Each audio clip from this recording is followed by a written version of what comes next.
दोस्तों इस वीडियो में हम मेडिकल से जुड़ी कुछ बेसिक जानकारियों को जानेंगे जो हर व्यक्ति को जरूर पता होना चाहिए। कुछ इम्पॉर्टेंट बेसिक जानकारियां जैसे मेल और फीमेल में ब्लड कितना होना चाहिए, शरीर के टेम्परेचर को जानेंगे, कितने टेम्परेचर पर बुखार होता है, बीपी कितनी होनी चाहिए, शुगर लेवल कितना होना चाहिए और दवाओं के खाने का सही तरीका जानेंगे। कई बार डॉक्टर दवाओं को लिख देते हैं, लोगों को पता ही नहीं होता है कौन सी दवा कब और कैसे खाना है, हालांकि उस पर्चे में लिखा होता है। तो इसके बारे में भी समझ लेंगे। ऐसी और भी इम्पोर्टेंट जानकारियों को इस वीडियो के माध्यम से जानेंगे, तो वीडियो को बिना स्किप किए पूरा देखें जिससे इनके बारे में सही जानकारी हो सके। तो सबसे पहले जान लेते हैं मेल और फीमेल में ब्लड कितना होना चाहिए। एक स्वस्थ मनुष्य में 5 से 5.5 लीटर तक ब्लड होना चाहिए और महिलाओं में 4 से 4.5 लीटर तक ब्लड होना चाहिए। यदि किसी पुरुष में 5 लीटर से ब्लड कम है तो उस व्यक्ति में ब्लड की कमी है। वहीं महिलाओं में 4 लीटर से कम ब्लड होने पर ब्लड की कमी होती है। महिलाओं की अपेक्षा पुरुषों में 1 से 1.5 लीटर तक ब्लड अधिक होता है। किसी व्यक्ति में यदि ब्लड की कमी है,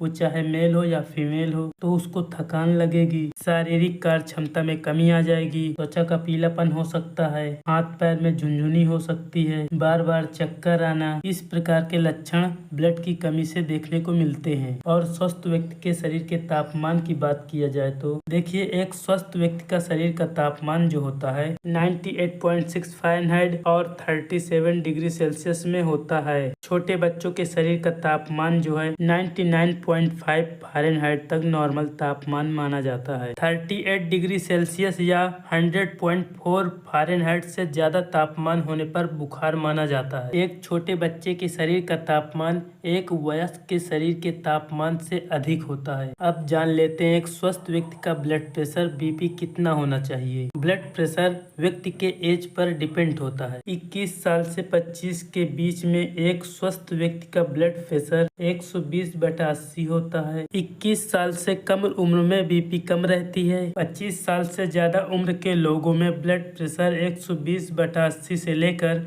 140/80 तक हो सकती है। कुछ लोगों में 140/80 ब्लड प्रेशर नॉर्मल हो सकता है, लेकिन कुछ लोगों में यह हाई ब्लड प्रेशर होता है। जैसे जैसे उम्र बढ़ेगी वैसे ब्लड प्रेशर भी बढ़ता है। और इसके बाद ब्लड शुगर के बारे में जान लेते हैं। एक स्वस्थ व्यक्ति का ब्लड शुगर कितना होना चाहिए। देखिए, ब्लड शुगर टेस्ट कराने के 2 तरीके होते हैं। या तो आप खाली पेट करवा सकते हैं या खाना खाने के 2 घंटे बाद। तो इस तरह से टेस्ट करवाने से एकदम क्लियर पता हो जाता है ब्लड शुगर कितना है। खाली पेट ब्लड शुगर लेवल 60 से 100 मिलीग्राम प्रति डेसीलीटर और खाना खाने के 2 घंटे बाद ब्लड शुगर लेवल 120 से 140 ग्राम प्रति डेसीलीटर के बीच में होना नॉर्मल माना जाता है। हालांकि उम्र बढ़ने के हिसाब से ब्लड शुगर लेवल में भी अंतर हो सकता है, जैसा कि आप स्क्रीन पे देख सकते हैं। चाहे तो आप इसका स्क्रीनशॉट ले सकते हैं। देखिए, जो डॉक्टर दवा देते हैं उन्हें खाने के लिए भी बताते हैं और पर्चे में भी लिख देते हैं कि कौन सी दवा कब और कैसे खाना है। हालांकि डॉक्टर जो होते हैं वो शॉर्ट फॉर्म में लिखते हैं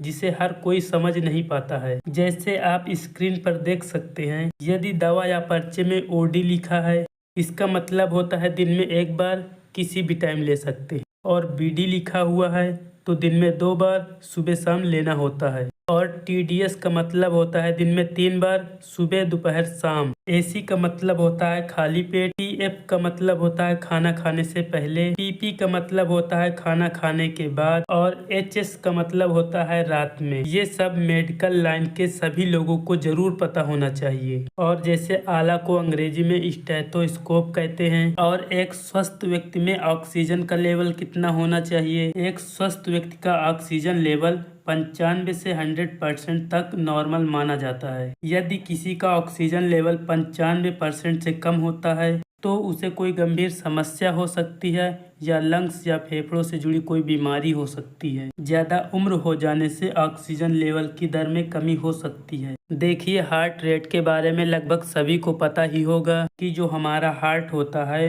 वो 1 मिनट में 72 बार धड़कता है। यदि आप रेसिंग करके आए हैं या आप डरे हुए हैं या घबराए हुए हैं या आप मेहनत का कोई काम करके आए हैं, तो इन परिस्थितियों में हार्ट रेट बढ़ सकता है। तो दोस्तों आज के लिए इतना ही। अभी भी किसी प्रकार का डाउट है तो कमेंट सेक्शन में ज़रूर बताएं।